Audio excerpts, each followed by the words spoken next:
Well, as I said before, on the Paris Peace Conference, 5 treaties were signed, and one of the most important that we all know is the Treaty of Versailles. That was like dealing with what to do with Germany after the First World War.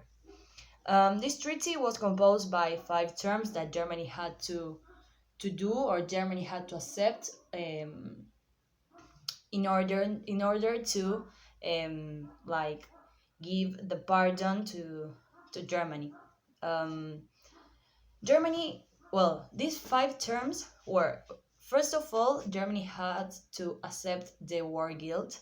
This was like one of the most difficult terms to Germany because accepting the guilt of one whole war that lasts for 4 years with so many deaths, it was like really difficult because this war wasn't only fought by Germany, but also with like between many countries. So accepting a war guilt is like being the own country that expressed violence or that expressed like the war. So it was really difficult because the war was made by many countries, and Germany said that they react to like to the attack of other countries. So it's really difficult to accept the war guilt for them.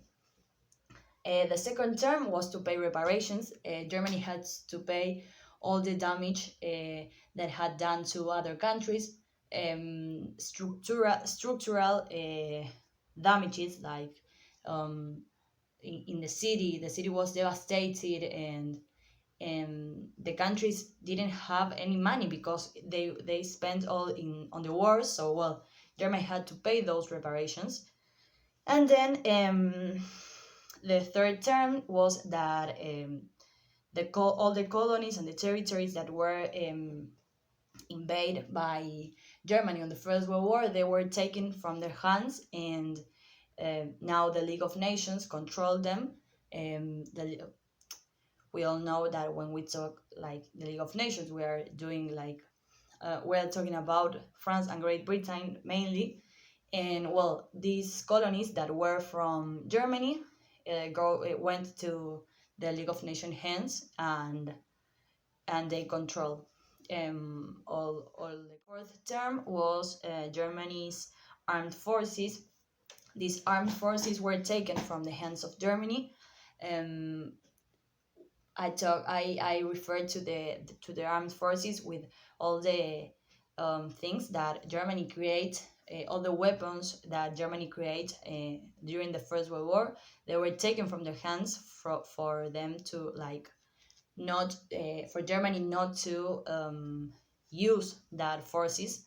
Um, and one thing that the treaty established was that the Rhine line, that was the line that divided France and Germany. The Rhine line had to be at this military side zone, and so well they took that the military um, forces.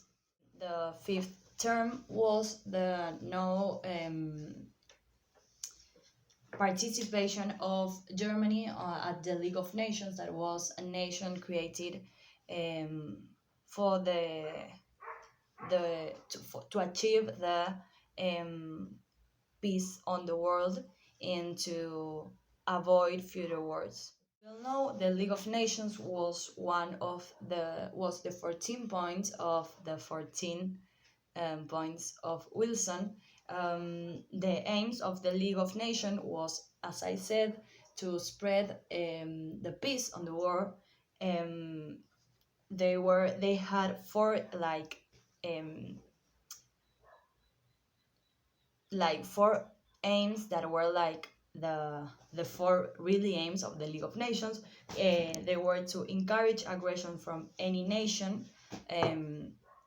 The other one was to cooperate between nations to to achieve the peace between them.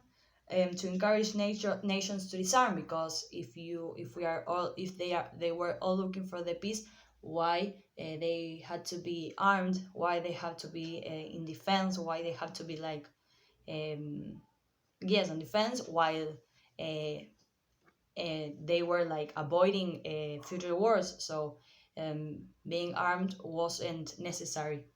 And the fourth aim, and the last aim, was to improve the living and working conditions of people in all parts of the world. Because, as we all know, on the First World War, the living conditions of people and the working conditions of the people were really, really bad, and were like uh, in a whole state of war, in a whole state of fear, in a whole state of devastation, because the country was devastated. So the League of Nations was looking for these four aims.